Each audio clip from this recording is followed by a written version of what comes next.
வணக்க நண்பர்களே. இன்றைய நாளின் பல முக்கியமான விளையாட்டு செய்திகளையும் நேற்றைய நாளில் இடம்பெற்ற சில போட்டிகளின் முழுமையான தொகுப்புகளையும் கொண்டு வருகிறது இன்றைய நாளின் ARV ரோஷன் ஸ்போர்ட்ஸ். இலங்கை இப்பொழுது நியூசிலாந்தை சந்திக்க தயாராகிறது. அதுக்கிடையில் விஸ்வ பெர்னாண்டோவின் உபாதை காரணமாக உள்ளே நிஷான் பீரிஸ் கொண்டு வரப்பட்டிருந்தார். நிஷான் பீரிஸ் மேலதிகமாக ஸ்டாண்ட் பை வீரர்களில் ஒருவராக இருந்தவர். அவர் இப்போது உள்ளே கொண்டு வரப்பட்டிருப்பது ரமேஷ் மெண்டிஸுக்கு பதிலாக அடுத்த போட்டியில் அவர் அறிமுகமாவதற்காக என்று சொல்லப்படுகிறது. 4வது சுழல் பந்து வீச்சாளராக இலங்கை குழாமிலே இவர் கொண்டு வரப்படுகிறார். எனவே நிஷான் பீரிஸ் பயன்பெறுவாரா, இல்லாவிட்டால் ரமேஷ் மெண்டிஸின் இடத்துக்கு பதிலாக ஜெஃப்ரி வெண்டஸை உள்ளே கொண்டு வருவார்களா என்ற கேள்வி இருக்கும் இல்லையா? அந்த கேள்விக்கான பதிலை ஓரளவு விளக்கமாக நாங்கள் அணுகுவோம் இன்றைய நாளும் இந்த விவரமான செய்திக்குள். இலங்கை இன்னும் ஒரு வெற்றி எதிர்பார்க்கிறது. வேர்ல்ட் டெஸ்ட் சாம்பியன்ஷிப்பில் இப்பொழுது 3ஆம் இடத்தை உறுதிப்படுத்தியிருக்கின்ற இலங்கை அதுக்கு மேலே வருவதற்கு, இந்தியாவுக்கும் ஆஸ்திரேலியாவுக்கும் சவால் விடுவதற்கு இந்த நியூசிலாந்து தொடரை பயன்படுத்த போகிறது. அதுக்கு பிறகு தென்னாப்பிரிக்கா அணிக்கு எதிராகவும் ஆஸ்திரேலியா அணிக்கு எதிராகவும் டெஸ்ட் போட்டிகள் எங்களுக்கு காத்திருக்கிறேன் என்பதை மறந்து விடாதீர்கள். மற்றபடி இலங்கை வீரர்கள் யாருக்கும் வேறு யாருக்கும் உபாதைகள் எதுவும் கிடையாது. மறுபக்கம் இந்தியாவும் தயாராகிறது. இப்பொழுது கான்பூர் மைதானத்தில் பங்களாதேஷை சந்திக்க 2வது போட்டியது. அஸ்வின் முதல் போட்டியின் கதாநாயகன். அதுபோல அவரோடு சேர்ந்து பங்களிப்பு வழங்கிய ரவீந்திர ஜடேஜாவை மறந்துவிட முடியாது. இந்த 2வது போட்டி கான்பூர் மைதானத்தில் மேலதிகமான சுழல் பந்து வீச்சாளர் வருவது இந்தியாவுக்கு மேலும் பலம் சேர்ப்பதாக அமையும் என்று கருதப்படுகிறது. பங்களாதேஷ் ஏற்கனவே இழப்பு ஷகிப் அல் ஹசன் இல்லாது, அதை பற்றியும் பார்க்கலாம். நேற்று இங்கிலாந்து ஆஸ்திரேலியாவின் தொடர்ச்சியான வெற்றி கூட்டத்துக்கு ஒரு முற்றுப்புள்ளி வைத்திருக்கிறது. 13 போட்டிகளை தொடர்ச்சியாக வென்று ஆஸ்திரேலியாவின் முன்னைய சாதனையான 21 ஒருநாள் சர்வதேச போட்டிகளை தொடர்ச்சியாக வென்றதை நோக்கி நகர்ந்து போகலாமா என்று பார்த்திருந்த ஆஸ்திரேலியாவுக்கு ஹாரி குரூப், இங்கிலாந்து அணியின் தற்போதைய ஒருநாள் தலைவர், மிகச் சிறப்பான முறையில் சதம் ஒன்று அடித்து ஆடி தன்னோடு சேர்ந்து இளம் வீரர் வில் ஜாக்ஸின் இணைப்பாட்டத்தையும் பெற்றுக்கொண்டு ஆஸ்திரேலியாவை வீழ்த்தியிருக்கின்றார். எனவே 21 ஒருநாள் சர்வதேச வெற்றிகளை தொடர்ச்சியாக பெற்றுக்கொண்ட ஆஸ்திரேலியாவின் அந்த வெற்றி தொடர் வெற்றி தான் முதலாம் இடத்தில் இருக்க, 2ஆம் இடத்தில் இப்பொழுது இலங்கையும் ஆஸ்திரேலியாவும் தலா 13 வெற்றிகளை பெற்றிருக்கின்றன என்பது எங்களுக்கு எல்லாம் தெரிந்த விடயம். அந்த போட்டி பற்றியும் பார்க்கலாம். இலங்கையில் இடம்பெறுகின்ற நேஷனல் சூப்பர் லீக் போட்டிகளில் நேற்றைய ஒரே நாளில் 5 சதங்கள் பெற்றுக் கொள்ளப்பட்டன. நம்ம இளையவர்கள் பல பேர் காத்திருக்கின்றார்கள் இலங்கை தேசிய அணிக்குள் வருவதற்கு. இலங்கைக்கு தான் இனி அடுத்து ஒரு நாள் உலக கிடம் தான் இலங்கைக்கு அடுத்து வரப்போன்ற பெரிய ஒரு நாள் பிரம்மாண்டமான தொடர். அது 2027ஆம் ஆண்டு. அதுக்கிடையில் வருகின்ற சாம்பியன்ஸ் டிராபியில் இலங்கையன் ஆட முடியாது. எனவே அப்படி இருக்கின்ற சூழ்நிலையில் தங்களை அதுக்கிடையில் இலங்கை தேசிய அணியில் வலுப்படுத்திக் கொள்ள வாய்ப்பை நுவனிந்து பெர்னாண்டோ போன்ற வீரர்கள் கிடைக்கின்ற ஒவ்வொரு சந்தர்ப்பங்களிலும் பயன்படுத்திக் கொள்கிறார்கள் என்பது மகிழ்ச்சியானது. அதுபோல கேரிபியன் பிரீமியர் லீக் மற்றும் இதர முக்கியமான போட்டிகளை பற்றிய பல்வேறு விடயங்களையும் உங்களுக்காக கொண்டு வர காத்திருக்கிறேன். இப்போது விரிவான செய்திகளுக்குள் செல்வோம். இன்று இணைந்திருக்கிறார்கள் டாப் சென்ட். டாப் சென்டை பொறுத்தவரையில் இப்பொழுது இருக்கின்ற மிகப்பெரிய நன்மை என்னோடு சொன்னால், உங்களுக்கு அன்றைய நாளின் உயரிய பெறுமதியில் மேற்தைய கட்டணம் எதுவும் அறவிடாமல் டாப் சென்ட் உங்களுக்கான பணத்தை வெளிநாடுகளிலிருந்து கொண்டு வந்து சேர்க்கிறது. அது ஐரோப்பிய நாடுகளாக இருக்கலாம், கனடாவாக இருக்கலாம், இல்லாவிட்டால் ஐக்கிய அரபு அமீரகமாக இருக்கலாம். இலங்கையிலும் இந்தியாவிலும் உள்ள உங்கள் உறவுகளுக்கு உங்கள் பணத்தை எடுத்துக்கொள்ள மிகச்சிறந்த வழி டாப் சென்ட். மறக்காமல் உங்கள் மொபைலிலே டாப் சென்ட் டவுன்லோட் செய்து கொள்ளும் போது முதல் தடவையாக அனுப்பும் போது லோஷன் 10 என்ற ப்ரோமோ கோடை பயன்படுத்துங்கள். இது உங்களுக்கு சலுகைகள் பலவற்றை கொண்டு வரும். வெளிநாட்டிலிருந்து பணம் அனுப்ப விரைவான வழி Top Cent. UK, Canada, France, Germany, Italy, Belgium உள்ளிட்ட நாடுகளில் இருந்து மொபைல் மூலம் நீங்கள் அனுப்பும் பணத்தை மறுநொடியில் இலங்கையின் வங்கி கணக்கில் பெறலாம். அனுப்பும் கூலி அறவிடப்படுவதில்லை. உயர் பெறுமதியில் எக்ஸ்சேஞ்ச் ரேட். உலகம் முழுவதும் 1 லட்சத்திற்கும் அதிகமான யூசர்களை கொண்ட டாப் சென்ட் ஆப்பினை இன்றே டவுன்லோட் செய்யுங்கள். மேலதிக சலுகைகளை பெற LOSHAN10 என்கிற ப்ரோமோ கோடை பயன்படுத்துங்கள். டப்பென பணம் அனுப்பிட டப்பென ஐடியா டாப் சென்ட். இந்த காணொலியை பதிவு செய்கின்ற நேரத்தில் பிந்து கிடத்த ஒரு செய்தியை முதலிலே தந்துவிட்டு ஏனைய விடயங்களுக்கு போவது பொருத்தமென நம்புகிறேன். இலங்கை நாளைய தினம் ஆடுகின்ற 11 கொண்ட தன்னுடைய அணியை அறிவித்திருக்கிறது. இலங்கை அணி கடந்த காலி டெஸ்ட் போட்டியில் வெற்றி இருந்தாலும் பொதுவாக வின்னிங் கம்பினேஷனை மாற்ற மாட்டார்கள் என்று சொல்லப்பட்டாலும் இந்த அணியில் 2 மாற்றங்கள் செய்யப்பட்டுகின்றன. தாங்கள் வெற்றி பெறுவதில் இன்னும் அதிதீவிரமாக இருக்கிறோம் என்பதை காண்பிப்பதற்காக இந்த மாற்றம். இன்னும் அதிகமாக நியூசிலாந்து அணியை இலகுவாக வெல்ல வேண்டும் என்று சொல்லி அவர்கள் முடிவெடுத்திருப்பதாக தெரிகிறது. இந்த காணொலியின் பிற்பகுதியில் இன்னும் ஒரு சில நிமிடங்களில் நீங்கள் பார்க்கலாம் ரமேஷ் மெண்டிஸை பற்றி தனஞ்சய டி சில்வா சொன்ன விமர்சனங்களும், ரமேஷ் மெண்டிஸ் அணியை விட்டு நீக்கப்படுவதாக இருந்தால் என்னென்ன காரணங்களுக்காக நீக்கப்படுவார் என்றும். இப்போது ரமேஷ் மெண்டிஸை நீக்கி இருக்கிறார்கள். அதுபோல லஹீரு குமார இல்லை. முதல் டெஸ்ட் போட்டியில் 6 விக்கெட்டுகளை 2 இன்னிங்ஸிலும் சேர்த்து வீழ்த்தினாலும் ரமேஷ் மெண்டிஸ் என்ன காரணத்துக்காக நீக்கப்படக்கூடும், அதுபோல புதிய சுழல் பந்து வீச்சாளர் நிஷான் பீரிஸுக்கு ஏன் அறிமுகம் வழங்கப்படக்கூடும் என்று சொல்லி விவரமாக ஆராய்ந்திருக்கிறோம். எனவே நிஷான் பீரிஸ் உள்ளே வருகிறார், ரமேஷ் மெண்டிஸ் இல்லை. அதுபோல கடந்த போட்டியில் சிறப்பாக பந்து வீசி இருந்தாலும் கூட இந்த 2வது டெஸ்ட் போட்டியின் ஆடுகளத்துக்கு ஏற்ப இவர் தேவைப்பட மாட்டார் என்று லஹீரு குமாரவை மாற்றி துடுப்படுத்த ஆடக்கூடிய இன்னும் ஒரு பந்து வீச்சாளரான மிலான் ரத்னாக்கவை மீண்டும் கொண்டு வருகின்றார்கள் அணிக்குள்ளே. எனவே மிலான் ரத்னாக்க இங்கிலாந்தில் மிகச்சிறப்பான முறையில் ஆடியிருந்தார். பந்து வீச்சிலும் துடுப்பாட்டத்திலும் அவருக்கு 4வது டெஸ்ட் போட்டியில் விளையாடக்கூடிய வாய்ப்பு இப்பொழுது கிடைக்கிறது. லஹீரகுமார இல்லை. எனவே இலங்கை அணி 2 மாற்றங்களோடு ஆடப்போகிறது. இலங்கை அணியை பொறுத்தவரையில் நாளைய தினம் காலி டெஸ்ட் மைதானத்தில் 2ஆம் போட்டியில் ஆடப்போகின்ற இலங்கையின் 11 இவர்கள்தான். திமுத் கருணாரத்ன, பேத்தும் நிசங்க, தினேஷ் சந்திமால், ஆஞ்சலோ மேத்யூஸ், கமிந்து மெண்டிஸ், தனஞ்சய டி சில்வா, குசன் மெண்டிஸ், மிலான் ரத்னாக்க, பிரபா ஜெயசூரிய, நிஷான் பீரிஸ் மற்றும் இவர்களோடு அசித்த பெர்னாண்டோ. எனவே நிச்சயமாக நிஷான் பீரிஸுக்கு அறிமுகம் கிடைக்கிறது. 27 வயதில் ஒரு ஆஸ்பின் பந்து வீச்சாளர் இலங்கை சார்பாக அறிமுகமாகிறார். 28 வயதான ரமேஷ் மெண்டிஸுக்கு பதிலாக நிஷான் பீரிஸ் ஆடப்போகிறார். நியூசிலாந்து இலங்கை அணிகளுக்கு இடையிலான காலியில் இடம்பெற்ற முதலாம் டெஸ்ட் போட்டியில் இலங்கை அணி 63 ஓட்டங்களால் வென்றது. பார்க்கும்போது 63 ஓட்ட வெற்றி என்பது ஓரளவு இலகுவான வெற்றியாக தெரிந்தாலும் இலங்கை போராட வேண்டியிருந்தது. முதல் நாளிலிருந்து 2ஆம் நாள், 3ஆம் நாள், 4ஆம் நாள் என்று இடையிடையே நியூசிலாந்து தன்னுடைய ஆதிக்கத்தை காண்பித்துக் கொண்டே இருந்தது. இந்த ஆடுகளங்கள் ஒன்றும் எங்களுக்கு முன்பு போல பயத்தை தருவதாக அல்ல. நாங்கள் சரித்திரங்களை மாற்ற வந்தவர்கள் என்று சொல்லி நியூசிலாந்து அணி சொல்லாமல் சொல்லிக் கொண்டே இருந்தது. இதில் அஜாஸ் பட்டேலின் மிகச் சிறப்பான பந்துவீச்சு, கேன் வில்லியம்சனின் போராட்டம், அதுபோல டாம் லேத்தம் முதலாம் இன்னிங்ஸில் ஆடிய சிறப்பான ஆட்டம், டாரல் மிச்சல் மற்றும் டாம் பிளாண்டல், ரச்சின் ரவீந்திராவின் 92, இதை தவிர முதலாம் இன்னிங்ஸில் மிகச்சிறப்பாக ஆடிய சுழல் பந்து வீச்சாளரும் சகோதரி வீரராக இப்பொழுது மாறுகின்ற கிளென் பிலிப்ஸின் துடுப்பாட்டம் என்று பல இடங்கள் நியூசிலாந்துக்கு உண்மையில் ஆரோக்கியம் தரக்கூடியவை. முக்கியமாக வில்லியம் ஓரோர்க் இந்த காலி ஆடுகளத்தில் அண்மை காலத்தில் கலக்கிய ஒரு சில வேகப்பந்து வீச்சாளர்கள் ஒருவராக அவரது பெயரை நாங்கள் மறக்க மாட்டோம். ஆனாலும் இலங்கை அணி வென்ற பிறகும் இலங்கை தன்னுடைய குறைகளை ஓரளவு சீர்தூக்கி பார்க்கிறது. இது ஒரு நல்ல விடை. ஊடகவியலாளர் சந்திப்பிலே போட்டியின் வெற்றிக்கு பிறகு தனஞ்சய டி சில்வா தன்னுடைய துடுப்பாட்ட வீரர்கள் இன்னும் கொஞ்சம் அர்ப்பணிப்பை காண்பிக்க வேண்டும் என குறிப்பிட்டதோடு சுழல் பந்து வீச்சாளர் ரமேஷ் மெண்டிஸை மெதுவாக சாடுகிறார். ரமேஷ் மெண்டிஸ் 2 இன்னிங்ஸிலும் தலா 3 விக்கெட்டுகளை எடுத்திருந்தார். குறிப்பாக 2ஆம் இன்னிங்ஸில் அவர் கைப்பற்றிய விக்கெட்டுகளில் முக்கியமாக இந்த டாரல் மிச்சலின் விக்கெட் என்பது கவனிக்கக்கூடிய ஒரு விக்கெட்டாக அமைந்திருந்தது. ஆனாலும் அவர் கொடுத்த ஓட்டங்கள் கொஞ்சம் அதிகம். அவருடைய கட்டுப்பாடு கொஞ்சம் குறைவாக இருந்ததன் காரணமாக நியூசிலாந்து துடுப்பாடு வீரர்களுக்கு பெரிய அளவில் அழுத்தம் இருக்கவில்லை என்பது எங்களுக்கு புரிந்தது. ஒரு பக்கம் ஓட்டங்கள் குறைவாக கொடுக்கப்பட்டுக் கொண்டிருந்தால் தான் மறுபக்கம் விக்கெட்டுகளை எடுக்கலாம். உண்மையில் ரங்கநகர்த்தோ முன்பு முரளிதரனோ அதை செய்திருந்தார்கள். அவர்கள் ஓட்டங்களை கட்டுப்படுத்த மறுபக்கம் விக்கெட் விடும். இல்லாவிட்டால் மறுபக்கம் இறுக்கமாக பந்து வீசிக் கொண்டிருக்க இந்த பக்கம் விக்கெட்டுகளை எடுத்துக் கொண்டிருக்கலாம் ஸ்ட்ரைக் போலர்ஸாக இருந்தார். பிரபான் ஜெயசூரியவுக்கு மறுபக்கம் ஓட்டங்கள் கட்டுப்படுத்தப்பட்டால் தான் பிரபான் ஜெயசூரியவை அடிக்க பார்க்கும்போது அவருக்கான விக்கெட்டுகள் விடும். இந்த இடத்திலே தான் ரமேஷ் மெண்டிஸ் சரியான ஒத்துழைப்பை வழங்கவில்லை என்ற ரீதியில் விமர்சனம் பார்க்கப்படுகிறது. ரமேஷ் மெண்டிஸ் கொடுத்த ஓட்டங்களின் எண்ணிக்கையும் கொஞ்சம் அதிகமாக இருந்தது போல தெரிந்து. இப்போது ரமேஷ் மெண்டிஸுக்கு போட்டியாக உள்ளே வந்திருக்கின்ற நிஷான் பீரிஸ் இன்னும் ஒரு ஆஸ்பின் பந்து வீச்சாளர் என்பது எங்களுக்கு தெரிகிறது. கடந்த காலி டெஸ்ட் போட்டியை பொறுத்தவரையில் முதலாம் இன்னிங்ஸில் 101 ஓட்டங்களையும் 2ஆம் இன்னிங்ஸில் 83 ஓட்டங்களையும் கொடுத்து 184 ஓட்டங்களை கொடுத்து தான் 6 விக்கெட்டுகளை வீழ்த்தியிருந்தார் ரமேஷ் மெண்டிஸ். அதாவது ஒரு விக்கெட்டுக்கு 30 ஓட்டங்களை கொடுத்திருக்கிறார். டெஸ்ட் போட்டிகளை பொறுத்தவரை இப்போது 15 டெஸ்ட் போட்டிகளில் விளையாடி இருக்கின்ற ரமேஷ் மெண்டிஸ் இதுவரைக்கும் 69 விக்கெட்டுகளை வீழ்த்தியிருக்கிறார். ஸ்ட்ரைக் ரேட் 58.2, சராசரி 30.65. இலங்கையிலே பெரும்பாலான போட்டிகளை ஆடிய ஒரு சுழல் பந்து வீச்சாளர் இத்தகைய ஓட்டங்களை கொடுப்பது என்பது ஒப்பீட்டளவில் பார்க்கும்போது இவரை விட வெளியே யாராவது சிறப்பான முறையில் பந்து வீசக்கூடிய ஆஸ்பின் பந்து வீச்சாளர் இருந்தால் உள்ளே வரலாம் என்பதை தான். இதைத்தான் நான் அடிக்கடி சொல்லி வந்தேன். இலங்கையை பொறுத்தவரையில் ஆஸ்பின் பந்து வீச்சாளர்களுக்கு தாராளமாக இடம் இருக்கிறது. மேவின் அவினாஷ் அப்படியானவர்கள் ஒருவர். ஆனால் மேவின் அவினாஷை விட அனுபவத்தில் முதல் தர போட்டிகளில் அதிக காலம் ஆடிய ஒருவர், கிட்டத்தட்ட 8 ஆண்டுகளாக முதல் தர போட்டிகளில் ஆடி வருகின்ற 27 வயதான நிஷான் பீரிஸுக்கு இப்போது நல்ல வாய்ப்பு ஒன்று கிட்டியிருக்கிறது. அது எப்படி? விஸ்வ பெர்னாண்டோவுக்கு ஏற்பட உபாதை.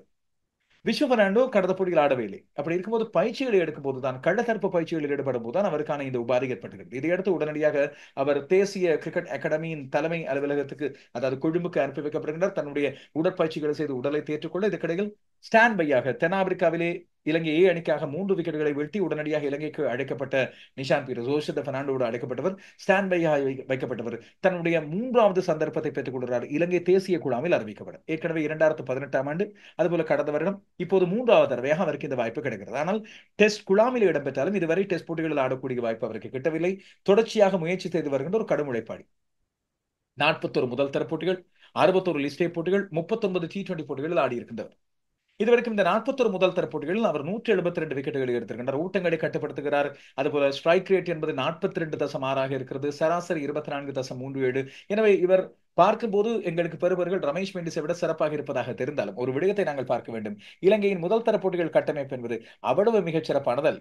அதை கொண்டு வந்து நாங்கள் சர்வதேச தரத்திலான டெஸ்ட் போட்டிகளோடு ஒப்பிட முடியாதுதான். ஆனால் ரமேஷ் மெண்டிஸை பொறுத்தவரையில் முதல் தர போட்டிகளிலும் நிஷான் பீரிஸை விட அவருடைய பெறுபவர்கள் ஒப்பீட்டளவில் குறைவாகத்தான் இருக்கின்றனர்.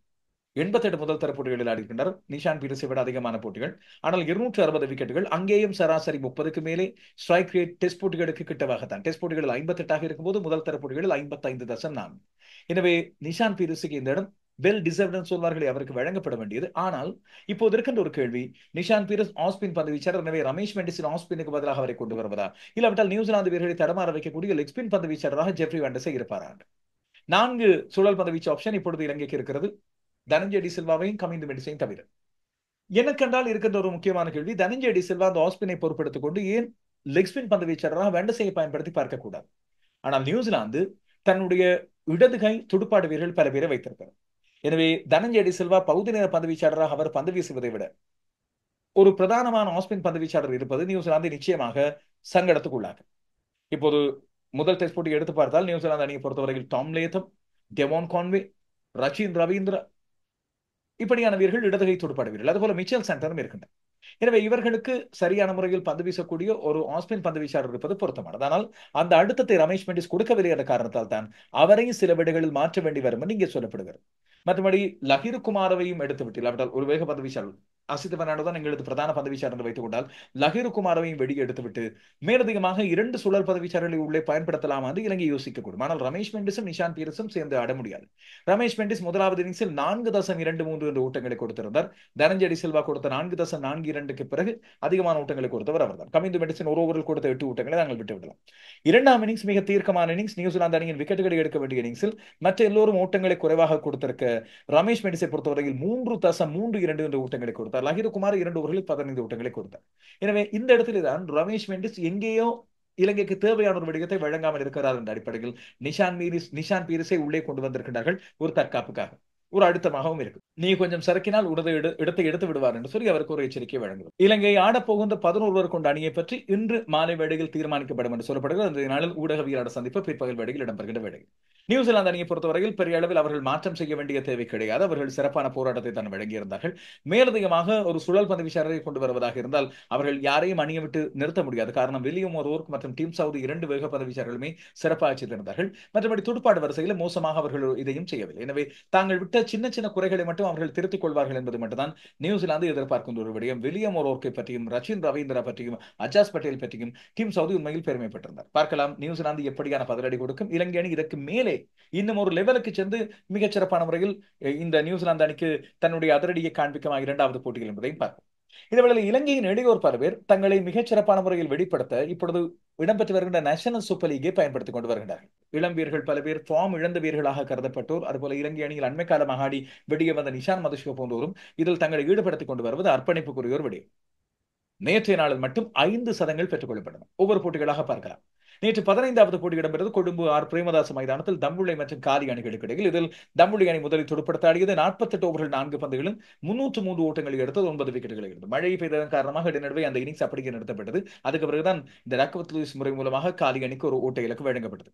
லசித் குரூஸ் புள்ளி 87 பந்துகளில் 110 ஓட்டங்களை விளாசி தள்ளியிருந்தார். 4 ஓட்டங்கள் 12 ஓட்டங்கள். அற்புதமான இன்னிங்ஸ் வந்து மிகச்சிறப்பான ஆட்டம் ஆடியிருந்தார். அவரோட ஆரம்ப துடுப்பாட்டு வீரராக நிஷான் மதுஷ்கே இப்பொழுது இலங்கை அணியிலிருந்து கழிச்சு விடப்பட்டவர் விக்கெட் காப்பிலும் ஈடுபட்ட ஆரம்ப துடுப்பாட்டு வீரராக 34 பந்துகளில் 36 ஓட்டங்களை எடுத்தார். டெஸ்ட் போட்டிகளிலிருந்து விட்டால் என்ன ஒரு நாள் போட்டிகளுக்கு வந்து காட்டுகிறேன் என்று மிகச்சிறப்பாக ஆடினாரோ தெரியவில்லை. இந்த அணிக்கு தலைமை தாங்கியிருந்த லக்ஷான் சந்தகான், அதுபோல துஷான் ஹேமந்த் 65 ஓட்டங்களை எடுத்திருந்தார். தினூரு அபே விக்ரமசிங்க 47 ஓட்டங்களை எடுத்து ஓட்ட எண்ணிக்கையை வலுப்படுத்தியிருந்தார்கள். புரிந்து பெர்ரா, பவன் ரத்நாயக்க, சொனால் தினூஷே, காயன வீரசிங்க ஆகிய அண்மையில் மிகச்சிறப்பாக சோபித்த நட்சத்திரங்கள் நேற்று பெரிதாக சோபிக்கவில்லை. பந்து வீச்சிலே முதித லக்ஷான் 3 விக்கெட்டுகளை, துனித் வெல்லாலகே 2 விக்கெட்டுகளை வீழ்த்தியிருந்தார்கள். சனோஜ் தர்ஷிகவுக்கும் 2 விக்கெட்டுகள். மேவின் அவினாஷ் 10 ஓவரில் பந்து வீசி ஒரு ஓட்டமற்ற ஓவர் 55 ஓட்டங்களுக்கு ஒரு விக்கெட். அவருக்கும் தொடர்ந்து வாய்ப்பு வழங்கப்பட்டுக் கொண்டிருக்கிறது இந்த நேஷனல் சூப்பர் லீகில். மிகச்சிறப்பு. காலி அணி பதிலெடுத்து ஆடிய வேளையில் அவர்களது துடுப்பாட்டம் அப்படியே தடுமாறி போனது. 40 ஓட்டங்களை எடுத்தார் ரவீந்து ரசாந்த. மேவின் அவினாஷ் இறுதியாக 10ஆம் இலக்கத்தில் வந்து 5 ஓட்டங்களை எடுத்திருந்தார். 108 ஓட்டங்களுக்கு சகல விக்கெட்டுகளையும் இழந்து தோற்று போடுவது நேற்றைய தினம் காலி படுமோசமாக 188 ஓட்டங்களா. கசுன் ராஜித கலக்கி இருந்தார். 42 ஓட்டங்களுக்கு 4 விக்கெட்டுகள். லக்ஷன் சந்தகான் 9 ஓட்டங்களுக்கு 2 விக்கெட்டுகளை வீழ்த்தியிருந்தார். மிகச்சிறப்பான இலகுவான வெற்றி ஒன்றை பதிவு செய்து கொண்டது நேற்றைய நாளில் தம்புள்ளை அணி. கொழும்பு கண்டி அணிகளுக்கு இடையிலான போட்டி ஓட்ட மழை பொழிந்த ஒரு போட்டியாக ஹம்பாந்தோட்டை சூரிய சர்வதேச மைதானத்தில் இடம்பெற்றது. இரண்டு அணிகளும் சேர்ந்து 645 ஓட்டங்களை குவித்திருந்தன. அற்புதமான போட்டி வந்து இறுதியாக 5 ஓட்டங்களால் கொழும்பு அணி வெற்றி கிட்டிக் கொண்டது. மொத்தமாக 15 விக்கெட்டுகள் வீழ்த்தப்பட்டு 645 ஓட்டங்கள் குவிக்கப்பட்ட போட்டி. கொழும்பு அணி முதலில் துடுப்படுத்த நிப்புன் தனஞ்சய 132 பந்துகளில் 116 ஓட்டங்களை எடுத்திருந்தார். நுவானிந்து பெர்னாண்டோ அசத்தலான ஆட்டம் வந்து 138 பந்துகளில் 164 ஓட்டங்கள் மூன்றாம் இலக்கத்தில் வந்து ஆடியிருந்தார். 5 ஓட்டங்கள் 18 4 ஓட்டங்கள் கலக்கலான ஆட்டம் வந்து பினிஷர் வேலை சமிந்து விக்ரமசிங்கவுக்கு கிடைத்தது. 4ஆம் இலக்கத்தில் வந்தவர் 22 பந்துகளில் ஆட்டம் இழக்காமல் 27 ஓட்டங்களை எடுத்தார். ஒரு சிக்ஸர் 2 4 ஓட்டங்கள் இன்னும் கொஞ்சம் வேகமாக அவரிடம் எதிர்பார்க்கப்பட்டிருந்தது. அஷயன் பண்டார் இந்த அணிக்கு தலைமை தாங்கினார். ஆனால் அவர் ஓட்டம் எதுவும் பெறவில்லை. மிகச்சிறப்பான இன்னிங்ஸ் என்று சொல்லக்கூடியது உண்மையில் நுவனிந்து பெர்னாண்டோவின் ஆட்டம் மிக தேர்ந்த துடுப்பாட்ட திறனை வெளிப்படுத்துகிறார். 5 ஓட்டங்கள் 18 4 ஓட்டங்கள் வரும்போது அங்கேயே 102 ஓட்டங்களை எடுத்துவிட்டார்.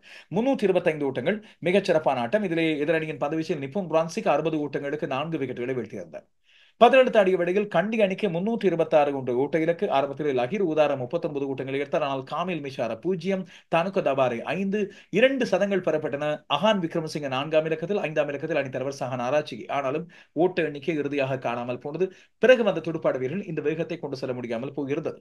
97 பந்துகளில் 100 ஓட்டங்களை எடுத்திருந்தார் அஹான் விக்ரமசிங்க. ஒரு சிக்ஸர் 12 4 ஓட்டங்கள். சஹன் ஆராய்ச்சிக்கு ஒரு சிக்ஸர் 11 4 ஓட்டங்களோடு 128 பந்துகளில் 120 ஓட்டங்களை எடுத்திருந்தார். இறுதியாக 320 ஓட்டங்கள் சகல விக்கெட்டுகளை இழந்தார்.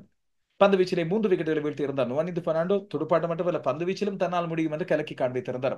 பிரமோத் மதுஷானி 2 விக்கெட்டுகளை வீழ்த்தியிருந்தார். அதேவேளை சமிந்து விக்ரமசிங்கவுக்கு போதிய அளவு ஓவர்கள் வழங்கப்படுவதில்லை போல தெரிகிறது. நேற்றைய நாளில் 3 ஓவர்கள் மாத்திரமே அவருக்கு வழங்கப்பட்டன. அதில் 16 ஓட்டங்களை மட்டுமே கொடுத்திருந்தார். எனவே சமிந்து விக்ரமசிங்க என்பவரை ஒரு திறமையான சகடுதுறை வீரராக கொண்டு வருவதாக இருந்தால் துடுப்பாட்ட பந்து வீச்சு இரண்டிலுமே அவருக்கு சரியான வாய்ப்புகள் வழங்கப்பட வேண்டும். ஸ்ரீலங்கா கிரிக்கெட் தேர்வாளர்கள் இதை உறுதிப்படுத்திக் கொள்ள வேண்டும்.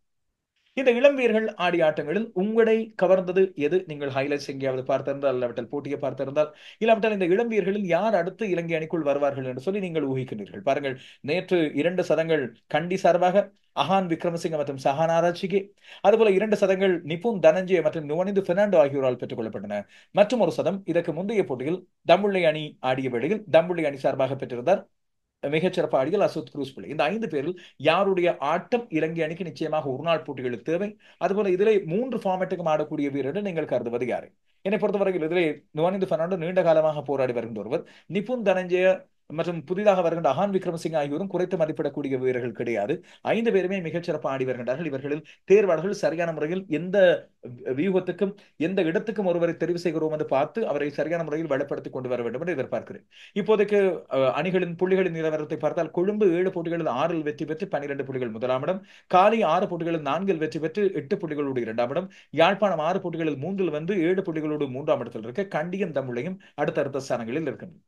ஆஸ்திரேலியாவின் 13 தொடர்ச்சியான வெற்றிகளுக்கு பிறகு 14வது வெற்றியை பெறவிடாமல் அவர்களை தடுத்து நிறுத்தி இருக்கிறது இங்கிலாந்தின் மிகச்சிறப்பான ஆட்டம். குறிப்பாக இங்கிலாந்தின் தற்போதைய புதிய ஒருநாள் அணி தலைவரான ஹரி புரூக் மிகச்சிறப்பான முறையில் ஆட்டமிழக்காத சதம் ஒன்றை பெற்றுக் கொண்டு ஆஸ்திரேலிய அணிக்கு தோல்வி ஒன்றை கொடுத்திருக்கிறார். இந்த தோல்வி நிச்சயமாக ஆஸ்திரேலியாவின் வியூகங்களுக்கு கிடைத்த தோல்வியாக கருதப்பட முடியாது. காரணம், அவர்கள் சுழற்சி அடிப்படையில் தங்களுடைய வீரர்களை தெரிவு செய்திருந்தார்கள். நேற்று 300 ஓட்டங்களை எடுத்தார்கள். இங்கிலாந்து அணியின் அற்புதமான ஆட்டம் தான். இங்கிலாந்து பொதுவாக ஒரு நாள் போட்டிகளில் முன்பெல்லாம் அதிரடி ஆட்டம் ஆடும் 400 ஓட்டங்களை எல்லாம் குறிவைக்கும். நடுவே கொஞ்சம் தடுமாறி இருந்தார்கள். அவர்களது வியூகம் தடுமாறி போகிறது. இப்போது மீண்டும் ஒரு தடவை அவர்கள் பிரெண்டன் மெக்கலம் பொறுப்பெடுக்க போகிறார் என்று சொல்லி புரிகிறது. வருகின்ற ஜனவரி மாதத்திலிருந்து அவர் பொறுப்பெடுக்கும் போது தாங்கள் இப்படித்தான் ஆடுவோம் என்று தங்களுடைய எளியவர்கள் மூலமாக காண்பித்திருக்கின்றார்கள். இப்போது இந்த அணியின் பொறுப்பாளராக ட்ரெஸ்கோத்திக் இருக்கின்றார். நேற்று செஸ்டர்லி ஸ்ட்ரீட் டெஹாம் மைதானத்தில் இடம்பெற்ற போட்டியில் ஆஸ்திரேலிய அணி முதலில் ஆடி 304 ஓட்டங்களை எடுத்தது. 7 விக்கெட்டுகளை இழந்தது. கலக்கலாக ஆடி ஸ்டீவ் ஸ்மித் 3ஆம் இலக்கத்தில் வந்து 60 ஓட்டங்களை எடுத்திருந்தார்.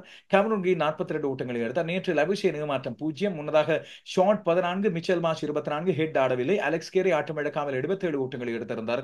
65 பந்துகளில் அற்புதமான ஆட்டம் ஒன்று ஆடியிருந்தார். கிளென் மேக்ஸ்வெல் 25 பந்துகளில் 30. ஏரோன் ஹார்டி இன்னும் ஒரு ஆஸ்திரேலியாவின் புதிய பினிஷிங் சகடுதுறை வீரர். அவர் 26 பந்துகளில் 44 ஓட்டங்களை எடுத்தார். 2 6 ஓட்டங்கள் 3 4 ஓட்டங்கள் 304 ஓட்டங்களை எடுத்தது ஆஸ்திரேலியா. 7 விக்கெட்டுகளை இழந்தது.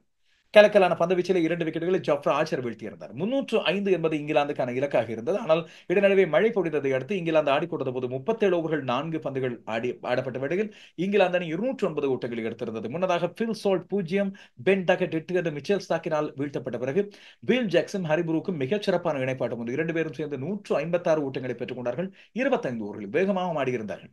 இதில் பில் ஜாக்ஸ் 82 பந்துகளில் 84 ஓட்டங்களை எடுத்தார். ஹரிபுரூக் 94 பந்துகளில் ஆட்டம் இழக்காமல் 110 ஓட்டங்கள் மழை வந்து குறுக்கிட்ட வேளையில் ஹரி புரூக்கும் லியாம் லிவிங்ஸ்டனும் இணைந்து வேகமாக அடித்து ஆடிக்கொண்டிருந்தார்கள். லியாம் லிவிங்ஸ்டன் 20 பந்துகளில் 33 ஓட்டங்களை ஆட்டம் இழக்காமல் எடுத்திருந்தார். 3-6 ஓட்டங்கள், 2-4 ஓட்டங்கள். அந்த வேளையில் தான் போட்டி முடிவுக்கு கொண்டு வரப்பட்டது. டக்வர்த் லூயிஸ் அடிப்படையில் இங்கிலாந்து தன்னுடைய வெற்றியை, மிக இலகுவான வெற்றியை பதிவு செய்து கொண்டது. இந்த வெற்றிக்கு நாயகனாக விளங்கிய போட்டியின் சிறப்பாட்டக்காரராக ஹரி புரூக் இங்கே தெரிவாக இருக்கின்றார். என்றாலும் இப்போது 5 போட்டிகள் அடங்கிய தொடரில் ஆஸ்திரேலியா 2-1 என்ற முன்னிலை பெற்றிருப்பது முக்கியமானதாக இங்கே இருக்கிறது.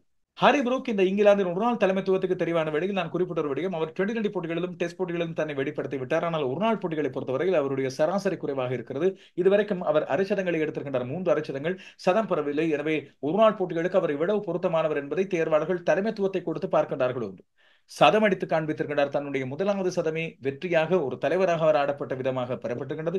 அதுவும் ஆஸ்திரேலியா தங்களுடைய பரம வைரிகளுக்கு எதிராக இந்த சதம் அடித்து போட்டியை வந்து கொடுத்திருக்கிறார் என்பது இந்த இளைஞர் மீது இங்கிலாந்து தேர்வாளர்கள் வைத்த நம்பிக்கை அவர் முழுவதுமாக காப்பாற்றியிருக்கிறார் என்பதை காண்பிப்பதாக அமைந்திருக்கிறது. இதே போல இப்பொழுது இந்தியா திலீப் கிண்ண போட்டிகள் எல்லாம் முடிவடைந்து தங்களுடைய இளைய அணியை தெரிவு செய்த பிறகு இப்போது ரெஸ்ட் ஆஃப் இந்தியா அணியை தெரிவு செய்கிறது. ஈரானி கிண்ண போட்டி, ரஞ்சி கிண்ண போட்டிகளில் சாம்பியனான அணியை தங்களது ரெஸ்ட் ஆஃப் இந்தியா ஏனைய திறமையான வீரர்களை உள்ளடக்கிய குழாம் ஒன்றை தெரிவு செய்து அவர்களோடு மோத விடுவார்கள். அதுதான் அங்கே அந்த ஈரானி கிண்ண போட்டி வந்து வருடாந்த பருவகாலத்தை ஆரம்பிக்கின்ற தொடரை தீர்மானிக்கின்ற போட்டியாக இருக்கும். இதற்காக அறிவிக்கப்பட்ட அந்த ரெஸ்ட் ஆஃப் இந்தியா குழாமை பொறுத்தவரை ருத்துராஜ் கைக்வாடின் தலைமையில் அபிமன்யு ஈஸ்வரன் உபதலைவர், சாய் சுதர்ஷன், தேவ்தத் படிகால், துருவ் ஜூரேல், இஷான் கிஷான், மானவ் சுதர், சரஞ்ச் ஜெயின், பிரசித் கிருஷ்ணா, முகேஷ் குமார், யாஷ் தயாள், ரிக்கி பூயி, சாஸ்வத் ராவத், கலீல் அகமது மற்றும் ராகுல் சஹார் ஆகியோர் இங்கே கொண்டு வரப்படுகிறார்கள். இதிலே துருவ் ஜூரேலும் யாஷ் தயாளும் இந்திய குழாமில் இருக்கின்றார்கள். அவர்கள் கான்பூர் டெஸ்ட் போட்டிக்கான இந்திய அணியில் சேர்க்கப்படாவிட்டால், 11 கொண்ட அணியில் சேர்க்கப்படாவிட்டால் வந்து ரெஸ்ட் ஆஃப் இந்தியா அணியோடு சேர்ந்து கொள்வார்கள். அதே போல சஃபாஸ் கான் ஏற்கனவே இந்தியாவின் தேசிய அணியில் இடம்பிடித்திருந்தவர், தேசிய குழாமில் இடம்பிடித்திருந்தவர். என்றாலும் கான்பூர் டெஸ்ட் போட்டிக்கு அவர் தேவைப்பட மாட்டார் என்று அவரை ரெஸ்ட் ஆஃப் இந்தியா குழாமுக்கு இந்திய அணி அனுப்பி வைத்திருக்கிறது. இப்படி இருக்கும்போது கான்பூர் டெஸ்ட் போட்டியில் இந்தியா தன்னுடைய துடுப்பாட்டு வரிசையில் மாற்றம் எதையும் கொண்டு வராது என்பதை உறுதிப்படுத்தியிருக்கிறது. சஃப்ராஸ் கானை அனுப்பி வைத்திருப்பது. ஆனால் பந்துவீச்சு வரிசையில் ஒரு வேகப்பந்து வீச்சாளர் குறித்து, அதாவது ஆகாஷ் தீப்பை குறித்து உள்ளே அக்சார் பட்டேலை இல்லாவிட்டால் குல்தீப் யாதவை கொண்டு வர போன்றார்கள். அவர் யார் என்பதுதான் இப்போது கேள்வி. இப்படி இருக்கும்போது பங்களாதேஷுக்கு பெருமிழப்பு, ஷகிப் அல் ஹசனால் ஆட முடியாமல் இருக்கும். இந்த போட்டி நாளை மறுதினம் 27ஆம் தேதி இடம்பெற போகிறது. எனவே ஷகிப் அல் ஹசன் இப்பொழுது உபாதை உற்றிருப்பதன் காரணமாக நாடு திரும்ப போறார். அவருக்கு நாடு திரும்புவதில் ஒரு சிக்கல் இருக்கிறது, பங்களாதேஷுக்கு திரும்புவதில் ஒரு சிக்கல் இருக்கிறது. உங்களுக்கு தெரியும், அவர் பதவி இழந்த ஷேக் ஹசீனாவின் ஆதரவாளர். அப்படி இருக்கின்ற வேளையில் ஷேக் ஹசீனாவின் ஆதரவாளர்கள் அண்மை காலத்தில் இடம்பெற்ற மாணவர் புரட்சி அடுத்து துன்புறுத்தப்பட்டிருந்தார்கள். அவர்கள் பல்வேறு சிரமங்களை எதிர்நோக்கி இருந்தார்கள், எதிர்ப்புகளை கண்டிருந்தார்கள். எனவே அவர் மீண்டும் இங்கே நாடு திரும்ப போது தனக்கும் இவ்வாறான ஆபத்துக்கள் இருக்குமோ என்று சொல்லி இங்கே கருதப்படுகிறது. ஆனால் மாணவ அமைப்புகள் குறிப்பிடுகின்றார்கள், பொது ஊடகங்கள் மூலமாக, சமூக ஊடகங்கள் மூலமாக சொல்கிறார்கள், ஷகிப் அல் ஹசன் எந்த விதத்திலும் துன்புறுத்தலுக்கு ஆளாக மாட்டார் என்று சொல்லி உறுதி வழங்கியிருக்கிறார்கள். பங்களாதேஷில் இப்பொழுது நிலைமை வழமைக்கு திரும்பி இருந்தாலும் முற்றிலும் வழமை போல இல்லை. இன்னும் சில இடங்களில் சலசலப்புகளும் அதுபோல எங்கேயாவது போராட்டங்கள் வெடிக்கலாம் என்ற அச்சத்தோடு இருப்பதும் கவனிக்கக்கூடிய ஒன்று. பாகிஸ்தான் இந்த மாதத்தில் தான் பங்களாதேஷ் அணியிடம் படுதோல்வி கண்டது. 2 டெஸ்ட் போட்டிகள் 2லும் சொந்த மைதானத்தில் வைத்து தோற்று போயிருக்கிறார்கள். அண்மை காலத்தில் தலைவராக நியமிக்கப்பட்ட ஷான் மசூத் கடைசியாக தலைமை தாங்கிய 5 டெஸ்ட் போட்டிகளிலும் தோல்வி. எனவே அணியிலே நிச்சயமாக ஒரு மாற்றம் வர வேண்டும், தலைமைத்துவம் மாற்றப்பட வேண்டும் என்று சொல்லப்பட்டு வந்தது. ஆனால் அடுத்து வரப்போன்ற இங்கிலாந்து தொடருக்கு எந்த மாற்றமும் இல்லாமல் ஷான் மசூதை மீண்டும் தலைவராக கொண்டு வந்திருக்கிறார்கள். இது பாகிஸ்தான் கிரிக்கெட்டில் நடக்கின்ற அதிசயத்திலும் அதிசயம், ஆச்சரியத்திலும் ஆச்சரியம். அவர்கள் இப்படித்தான் நடக்கும் என்பார், நடக்காது என்பது மிக பொருத்தமாக இருப்பது பாகிஸ்தானுக்கு தான். எனவே ஷான் மசூதுக்கு மீண்டும் ஒரு தலைமை பதவி வாய்ப்பு வழங்கப்படுகிறது. சவுத் ஷக்கீல் அவரது உபதலைவராக தொடர்கின்றார். ஒருவேளை இப்போது அவசரப்பட்டு மாற்றாமல் இன்னும் ஒரு மாற்றத்தை மட்டும் செய்யலாமா என்று அவர்கள் முடிவெடுத்திருப்பதாக தெரிகிறது. ஆனால் இந்த குழாமும் இந்த தலைமை பதவியும் முதல் டெஸ்ட் போட்டிக்கு மட்டுமே ஆனது என்று சொல்லி குறிப்பிடப்பட்டிருப்பது முக்கியமானது. மூல்டானில் இடம்பெற போன்ற இங்கிலாந்து அணிக்கு எதிரான முதலாவது டெஸ்ட் போட்டிக்கான குழாம் ஷான் மசூதின் தலைமையில் சவுத் ஷக்கீல், ஆமீர் ஜமால், அப்துல்லா ஷஃபீக், அப்ரார் அகமது, பாபர் அசாம், மிர் ஹம்சா, முகமது ஹுரைரா, முகமது ரிஸ்வான், நசீம் ஷா, நோமான் அலி, சாயிம் அயூப், சல்மான் அகா, சஃப்ராஸ் அகமது மற்றும் ஷாயின் ஷாஃப்ரிடி ஆகியோர் அறிவிக்கப்படுகிறார்கள். ஷாயின் ஷாஃப்ரிடி கடந்த போட்டியில் ஆடியிருக்கவில்லை, இப்போது மீண்டும் குழாமுக்குள் கொண்டு வரப்படுகிறார். பாகிஸ்தான் கிரிக்கெட்டை மட்டும் யாராலும் புரிந்து கொள்ளவே முடியாமல் இருக்கிறது. பாகிஸ்தானில் இடம்பெற்று வரும் சாம்பியன்ஸ் ஒன் டே கப் என்று அழைக்கப்படுகின்ற 5 அணிகளுக்கு இடையிலான இந்த ஒருநாள் தொடரை பொறுத்தவரையில் நேற்றைய நாளில் இடம்பெற்ற போட்டி குவாலிஃபயர் போட்டியாக அமைந்தது. இனி அடுத்தடுத்த கட்டங்கள் நாக் அவுட் சுற்றுகள் வரப்போகின்றன. அதுக்கிடையில் இடம்பெற்ற இந்த குவாலிஃபயர் போட்டியில் மார்க்கோஸ் அணி பேந்தர்ஸ் அணி எதிர்த்து ஆடியது. பேந்தர்ஸ் இலகுவான வெற்றி ஒன்றை பதிவு செய்து கொடுத்து 158 பந்துகள் மீதம் இருக்க இலகுவாக 7 விக்கெட்டுகளால் வென்றது. மார்க்கோஸ் அணி முதலில் ஆடி 137 ஓட்டங்களை எடுத்திருந்தது. இதிலே அதிகபட்சமாக 52 ஓட்டங்களை எடுத்தார் சல்மான் அகா. இந்த அணிக்கு தலைமை தாங்குவோர் முகமது ரிஸ்வான், அவர் ஓட்டம் எதுவும் பெறாமல் ஆட்டமிழந்திருந்தார். இஃப்திகார் அகமது 39 ஓட்டங்களை எடுத்திருந்தார். பந்துவீச்சிலே நேற்று நாளில் பேந்தர்ஸ் சார்பாக கலக்கியிருந்தார் முகமது ஹஸ்னைன் 25 ஓட்டங்களுக்கு 3 விக்கெட்டுகள். அதுபோல சாயிம் அயூப் பகுதி நேர பந்து வீச்சாளர். 24 ஓட்டங்கள், 5 விக்கெட்டுகள். பாகிஸ்தான் இனி தன்னுடைய சர்வதேச போட்டிகளிலும் இவரை பயன்படுத்தி பார்க்கலாம். இடையிடையே பயன்படுத்தி பார்த்திருந்தார்கள். துடுப்பாட்டத்திலும் கலக்கியிருந்த சைமாய் 36 பந்துகளில் 33 ஓட்டங்களை எடுத்தார். உமார் சித்திக் 35 ஓட்டங்களை எடுத்திருந்தார். உஸ்மான் கான் ஆட்டமிழக்காமல் 26 பந்துகளில் 54 ஓட்டங்களை விளாசி தள்ளி அணியின் வெற்றியை உறுதிப்படுத்திக் கொண்டார். 4-6 ஓட்டங்கள், 5-4 ஓட்டங்களோடு. இந்த அணிக்கு தலைமை தாங்கியவர் ஷடாப் கான். ஷடாப் கான் நேற்று நாளில் பந்து வீச்சிலே 7 ஓவரில் பந்து வீசி 28 ஓட்டங்களை கொடுத்திருந்தார். எனவே இப்போது புள்ளிகளின் பட்டியலில் முதலாம் இடத்தில் இருந்த மார்க்கோஸ் இந்த குவாலிஃபயர் போட்டியில் தோற்றிருப்பதன் மூலமாக அவர்களுக்கு இன்னும் ஒரு வாய்ப்பு இருந்தாலும் பேந்தர்ஸ் 2ஆம் இடத்திலிருந்து இப்பொழுது இறுதிப் போட்டிக்கு நேரடியாக தெரிவாகி இருக்கிறது. இன்றும் ஒரு போட்டி இடம்பெற போகிறது. இந்த போட்டியில் தெரிவாகின்ற அணி எலிமினேட்டர், இதில் வெல்கின்ற அணி நேற்று நாள் தோற்று போன மார்க்கோஸ் அணியை சந்திக்கும். இந்த நாளில் ஸ்டாலியன்ஸ் லயன்ஸை சந்திக்கின்ற போட்டியாக இடம்பெற போகும். இப்படியான போட்டிகள் மூலமாக பாகிஸ்தான் இளம் வீரர்கள் பல பேரை அடையாளப்படுத்திக் கொண்டிருக்க ஆஸ்திரேலியாவிலும் இப்போது இம்முறை பருவகாலம் ஆரம்பித்திருக்கிறது. இந்த ஒருநாள் பருவகாலம், ஒன் டே கப் என்று சொல்லப்படுகின்ற ஆஸ்திரேலியாவின் ஒருநாள் பருவகாலத்தை பொறுத்தவரையில் தேசிய வீரர்கள் பல பேரும் இப்போது மும்முரமாக இங்கிலாந்திலே போட்டிகளை ஆடிவர இன்னும் பல இளைய வீரர்கள் தங்களை வெளிப்படுத்திக் கொண்டிருக்கிறார்கள். குறிப்பாக உபாதையிலிருந்து கொண்டு வருகின்ற ஜாய் ரிச்சர்ட்சன், சாம் எலியட் போன்றோர் தங்களை கலக்கி வருகின்றார்கள். சாம் எலியட் தான் இப்பொழுது சகோதரி வீரராக மிகச்சிறப்பாக தன்னை வெளிப்படுத்தி வருகின்ற புதிய வீரராக இருக்க ஜார்ஜ் பிலிப்பே, அஸ்டன் டர்னர், கேமரூன் பேன்க்ராஃப்ட் போன்றோர் துடுப்பாட்டத்தில் தங்களை வெளிப்படுத்திக் கொண்டு வருகின்றார்கள். இதுபோல மகளிர் 2020 உலகக்கிடம் இடம்பெற போகிறது. வருகின்ற வாரம் ஆரம்பிக்க போன்ற தொடருக்கு இப்பொழுது ஒவ்வொரு அணிகளும் தங்களை தயார்படுத்தியிருக்க ஆஸ்திரேலியாவின் மகளிர் அணி நியூசிலாந்து மகளிர் அணியை 3-0 என்று 2020 தொடரில் வீழ்த்தி தாங்கள் இம்முறை சாம்பியனாக வருவதற்கு, நடப்பு சாம்பியனாக இருக்கின்ற தங்களால் முடியும் என்பதை மீண்டும் ஒரு தடவை நிரூபித்துக் கொண்டிருப்பதாக தெரிகிறது. இலங்கையின் மகளிர் அணியும் நம்பிக்கையோடு புறப்பட்டு போயிருக்கிறது. சமரி அத்தப்பத்து தலைமையிலான இந்த குழாமும் மிகப்பெரிய வெற்றிகளை குவிக்கக்கூடிய ஒரு எதிர்பார்ப்போடு போயிருக்கிறது. கரீபியன் பிரீமியர் லீகை பார்த்துவிட்டு வரலாம். கரீபியன் பிரீமியர் லீகை பொறுத்தவரையில் இப்பொழுது 26வது போட்டி என்ற நாளில் இடம்பெற்றது. பெரிய அளவு ஓட்ட குவிப்பில் ஈடுபட்ட சென்ட் லூசியா கிங்ஸ் இலகுவாக 80 ஓட்டங்களால் வெற்றி கிட்டியது. தொடர்ந்தும் அவர்களுக்கான ஓட்டங்களை குவித்து வருகின்ற இந்த தொடரின் அதிகூடிய ஓட்டக்காரரான ஜான்சன் சார்ல்ஸ் நேற்று 89 ஓட்டங்களை எடுத்தார். 40 பந்துகளில் 8-6 ஓட்டங்கள், 7-4 ஓட்டங்களோடு. அணித்தலைவர் ஃபெஃப் டு பிளஸி 43 பந்துகளில் 59 ஓட்டங்களை எடுத்தார். 3-6 ஓட்டங்கள், 4-4 ஓட்டங்கள். டீம் சைஃபர்ட் 17 பந்துகளில் 30 ஓட்டங்களை எடுத்தார். நம்ம பானுக ராஜபக்ச தொடர்ந்து ஆடவில்லை. அணியை விட்டு நிறுத்தப்பட்டுகின்றாரா, உபாதை எதுமா தெரியவில்லை. 218 ஓட்டங்கள், இப்பொழுது 6 விக்கெட்டுகளை எடுத்தார். கிரண் பொலார்ட் 38 ஓட்டங்களுக்கு 4 விக்கெட்டுகளை வீழ்த்தியிருந்தார்.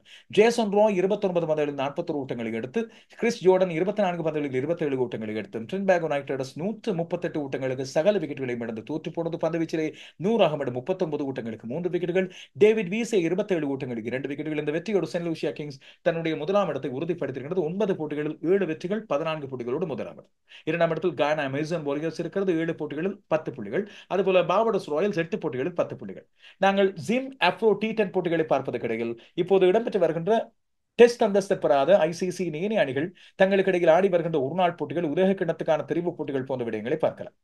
அமெரிக்கா ஐக்கிய அரபு அமீரகத்தை வீழ்த்தியது 136 ஓட்டங்களால். அமெரிக்கா அண்மை காலமாக தொடர்ச்சியாக வந்து வருவதை நாங்கள் பார்த்துக் கொண்டிருக்கிறோம். இந்த போட்டியில் 339 ஓட்டங்களை குவித்திருந்தது. மிலிந்த் குமார் அமெரிக்கா சார்பாக 110 பந்துகளில் ஆட்டம் இழக்காமல் 155 ஓட்டங்களை எடுத்திருந்தார். அதுக்கு பிறகு பந்து வீச்சிலும் கலக்கி இருந்தார், ஒரு விக்கெட்டை எடுத்திருந்தார். மிலிந்த் குமார் 155 ஓட்டங்களை ஆட்டம் இழக்காமல் எடுக்க வெறும் 110 பந்துகளை எடுத்துக்கொண்டார். 5-6 ஓட்டங்கள், 16-4 ஓட்டங்கள். அதுபோல சாய்டேஜா முகாமல்லா 107 ஓட்டங்களை எடுத்து இந்த 2 பேரும் சேர்ந்து 339 ஓட்டங்களாக ஓட்ட எண்ணிக்கை உயர்த்த ஐக்கிய அரபு அமீரகம் போராடுகிறது. குறிப்பாக ஹசீப் கான் 51, ராகுல் சோப்ரா 52, பசில் அமீட் 50 என்று கலக்கலாக எல்லோரும் துடுப்படுத்தாடியும் இறுதியாக அவர்களால் 203 ஓட்டங்களை மட்டுமே எடுக்க முடிந்தது. பந்துவீச்சிலே நோதிஷ் கெஞ்சிகே 3 விக்கெட்டுகளை வீழ்த்தியிருந்தார். அதுபோல ஜஸ்தீப் சிங் 2 விக்கெட்டுகள். இதெல்லாம் ஒருநாள் சர்வதேச போட்டிகளை அடங்கும் என்பது முக்கியமானது. இந்த உலக கிண்ணத்துக்கான தகுதியான புள்ளிகளின் பட்டியலில் பொறுத்தவரையில் கனடா முதலாம் இடத்தில் 14 புள்ளிகள், அமெரிக்கா 12 புள்ளிகளோடு 2ஆம் இடம், நெதர்லாந்து 12 புள்ளிகளோடு 3ஆம் இடம், தொடர்ந்து ஸ்காட்லாந்து, நமீபியா, ஒமான், நேபாளம், ஐக்கிய அரபு அமீரகம் என்று தொடர்கின்றன. நேபாளமும் ஐக்கிய அரபு அமீரகமும் இம்முறை கொஞ்சம் தடுமாறிக் கொண்டிருக்கின்றன, ஒமானும் உட்பட. ஜிம் அப்ரோ T10 போட்டிகள் எங்களது கவனம் அதிகமாக இதன் மீது இருப்பதற்கான காரணம், இலங்கை வீரர்கள் பல பேர் அங்கே மிகச்சிறப்பான முறையில் ஆடி வருகிறார்கள். தசுன் சானக் ஒரு அணிக்கு தலைமை தாங்குகிறார், சரித் அசலங்க ஆடுகிறார், குசல் பெர்ரா ஆடுகிறார், அவிஷ்க பெர்னாண்டோ ஆடுகிறார் என்று சொல்லி நாங்கள் அதிகமான போட்டிகளை பார்த்து வருகிறோம். இந்த போட்டிகளில் மிகச்சிறப்பாக ஆடிய, அதுபோல இந்த போட்டிகளில் தங்களுடைய பெறுபர்களை வெளிப்படுத்திய வீரர்களை அறிந்து கொள்வது அவதானம். இந்த போட்டிகளில் மிகச்சிறப்பு ஆடிய நம் வீரர்கள், அதுபோல பெறுபர்கள் எவ்வாறு இருந்தனர் என்று சொல்லி பார்ப்பது முக்கியமானது. செவ்வாய்க்கிழமை நேற்றைய நாளில் இடம்பெற்ற போட்டிகளை பார்த்தால் NYS லாகோஸ் அணி 10 ஓட்டங்களால் வெற்றி கிட்டிய போட்டி ஒன்று இடம்பெற்றிருந்தது.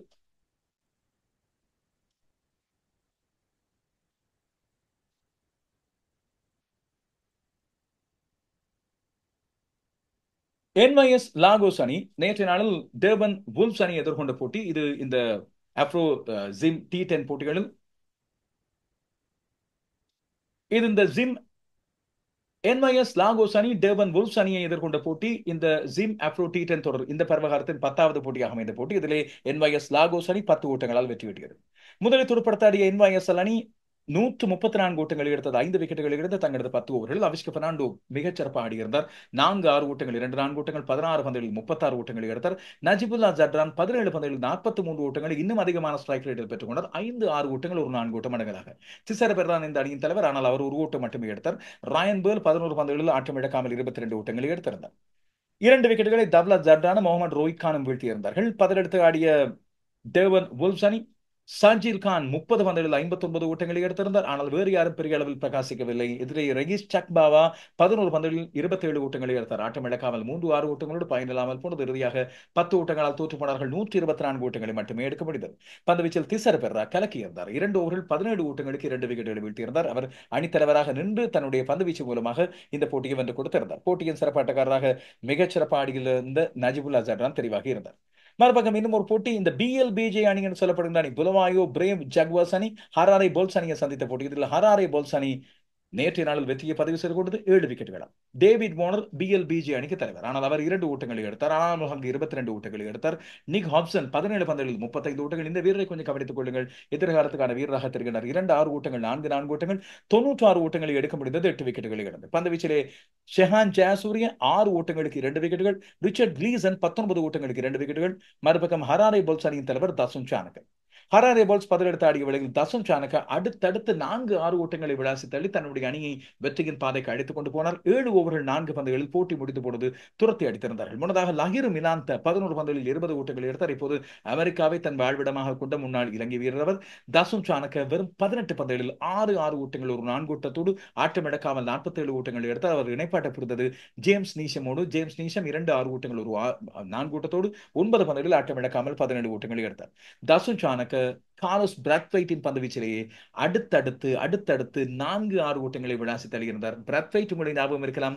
இதே போலத்தான் இங்கிலாந்தின் பென் ஸ்டோக்ஸின் பந்துவீச்சிலே